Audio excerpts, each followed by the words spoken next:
Class 8th का next topic आज हम स्टार्ट करने वाले हैं and this topic is harvesting. अभी तक हमने आपको 5 एग्रीकल्चरल जो प्रैक्टिस होती हैं उनके बारे में हमने आपको डिटेल में बताया। जो फर्स्ट प्रोसेस थी which is called preparation of the soil. Second जो प्रोसेस थी वो हमने आपको बताया सोइंग ऑफ सीड। थर्ड जो प्रोसेस थी वो हमने बताया एडिंग मैन्योर एंड फर्टिलाइजर्स। इसके अलावा मैंने आपको एक बताया इरिगेशन। और फिफ्थ जो प्रोसेस हमने कल बताया था रिमूवल ऑफ द वीड्स। आज हम जो सिक्स्थ स्टेप है जो एग्रीकल्चर एक प्रैक्टिस है इसके बारे में हम आपको बताएंगे। It is harvesting. Harvesting is associated with celebrations in many part of our country.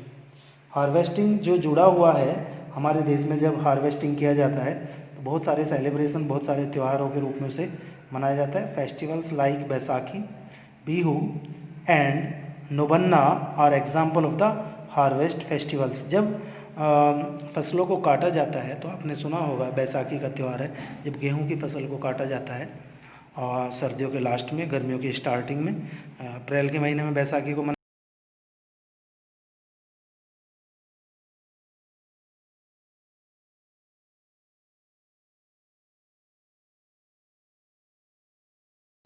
refers to the cutting of the crop after it manures। यानी कि जब कोई भी फसल पक जाती है तो उस फसल को काटा जाता है। तो फसल को काटना ही हार्वेस्टिंग है। यानी कि the process of cutting the crops after it matures. जब वो मैच्योर हो जाती है, पक जाती है फसल, और हम उस फसल को काटते हैं, this process is called harvesting. It is done by cutting the crop plants close to the ground और बाय पुलिंग देम आउट।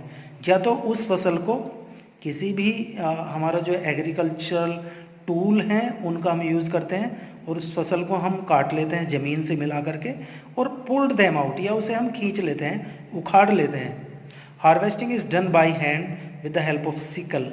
जो हार्वेस्टिंग की जो प्रोसेस है, जो मेथड है, उसे हम सिकल का ज़्यादातर यूज़ करते हैं। Sickle means it is a tool which is use to harvest the crops. यानी कि इसे हम एक ऐसा यंत्र है ये जिससे हम फसलों को काटने का काम करते हैं। It can also be done by machines. यानी कि हार्वेस्टिंग का जो काम है वो हम मशीनों के द्वारा भी आजकल हम करते हैं। जो मॉडर्न टाइम चला हुआ है, we use different kind of machines to harvest the crops here. These machines are called harvester and combine. यानी कि इन मशीन्स को हम हार्वेस्टर और कंबाइन कहते हैं। Next the grain is separated from the cut crop. This process is called threshing. यानी कि पहले तो हम उस फसल को काट लेते हैं, फिर उस फसल को हम मशीन के द्वारा उसका जो घास फूस है, जो उसमें जो कबाड़ की मात्रा है, वेस्टेज की मात्रा है, उसे हम अलग करते हैं एंड उसके सीड्स को हम सेपरेट कर लेते हैं। This process is called threshing. यानी कि the grain is separated from the cut crop. जो फसल हमने काटी है, कट क्रॉप्स, कटी हुई जो फसल है, उससे हमें अनाज को अलग करना होता है। This process is called threshing. Threshing can be done manually by making oxen और बेफेलोज। जो थ्रेसिंग है उसे हम मैनुअली भी कर सकते हैं, यानी कि अपने बैलों का या अपने जो भैंसे हैं उनका यूज़ कर करके उस फसल को नीचे ज़मीन पर लेटा लेते हैं और उसके ऊपर भैंसों को या उन बैलों को चलाया जाता है, जिससे कि उसके अंदर का जो अनाज है वो बाहर आ जाता है और थ्रेसिंग हो जाती है।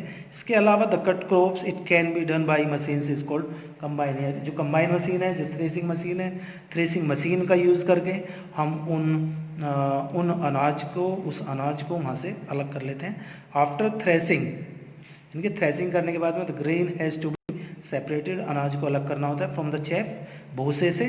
This can be done manually. इसे भी हम मैनुअली करते हैं with the help of wind and is called winnowing. यानी कि हवा की हेल्प से हम इसे विनोइंग कहते हैं, एक तरीके से बरसाना। हिंदी में जो वर्ड है बरसाना, विनोइंग। यानी कि हम जो भूसा हमने वो उसे अभी हमने बताया आप उसे छेद लिया जाता है, उसे बैलों की सहायता जैसे या भैंसों की सहायता से उसे अलग कर लिया जाता है अनाज को, फिर हमें उसका भूसे को अलग करना होता है। तो भूसा और अनाज को अलग अलग करने की जो विधि है, it is called winnowing. It is called winnowing. In this process the mixture is dropped on the ground. यानी कि जो मिक्सचर है उसे ऊपर से ऊंचाई से, फ्रॉम द हाइट, ऊंचाई से ज़मीन पर गिराया जाता है, जिससे कि हवा के द्वारा जो हल्के पार्टिकल हैं वो अलग हो जाते हैं और जो भारी पार्टिकल यानी कि अनाज है वो अलग हो जाते हैं। यानी कि heavier seeds fall almost vertically down, जो भारी सीड हैं वो तो लगभग वहीं गिरते हैं, आप डालते हैं। वेयर एज द लाइटर चेप यानी कि जो घास, जो भूसा है, जो हल्का है, gets blown away by the wind, हवा के द्वारा उसे उड़ा दिया जाता है और वो आगे जा करके गिरता है, फॉल्स एट अ डिस्टेंस, वो थोड़ी दूर जा करके गिरता है। तो this process is called winnowing, यानी कि भूसे को और अनाज को अलग करने की जो विधि है, it is called winnowing. The stem of the crop is cut into small pieces and use a cattle fodder, यानी कि जो उसके स्टेम है, क्रॉप के जो स्टेम होते हैं उसे हम छोटे छोटे पीसेज में काट लेते हैं और उसे हम पशुओं का जो चारा है उसके रूप में हम उसे यूज़ करते हैं। इट इज़ कॉल्ड भूसा, हिंदी में हम उसे भूसा कहते हैं और इंग्लिश में इसे कैटल फोडर कहते हैं। After harvesting the crop often stubs are left in the field, harvesting करने के बाद जो इसके स्टब्स होते हैं, कुछ उसका पार्ट बच जाता है, उसे खेत में ही छोड़ दिया जाता है। विच आर देन बर्न, जो उसका पार्ट है, वेस्टेज है, उसे कभी कभी खेतों में छोड़ देते हैं, उसे फार्मर्स आग लगा देते हैं by the farmers. This cause pollution in the atmosphere, इससे कभी कभी पोल्यूशन होता है। आपने देखा होगा जब धान की फसल को काटा जाता है तो उसका जो भूसा है, उसका जो वेस्टेज है, जिन्हें हम पुराल कहते हैं, उसमें हम आग लगा देते हैं जिससे कि पोल्यूशन होता है। तो इसी बात से बचने के लिए उन स्टेम को हम छोटे छोटे पार्ट में बांट देते हैं और उन पार्ट को हम चारे के रूप में, जो हमारे पशु हैं उनके चारे के रूप में हम यूज़ करते हैं। और फार्मर को ये सलाह दी जाती है कि वो उस वेस्टेज को, जो उसका वेस्टेज बचा हुआ है, उसे ना जलाए, जिससे कि पोल्यूशन की मात्रा को भी कम किया जा सके। तो अभी हमने बताया कि किस तरीके से हार्वेस्टिंग की जाती है, उसको क्रॉप को काटा जाता है और किस तरीके से उससे अनाज अलग किया जाता है। ये जो प्रोसेस है, harvesting first method, second one is called threshing and then winnowing is done here. ये तीन प्रोसेस हैं जो इसमें हम करते हैं। आज के लिए बस इतना ही।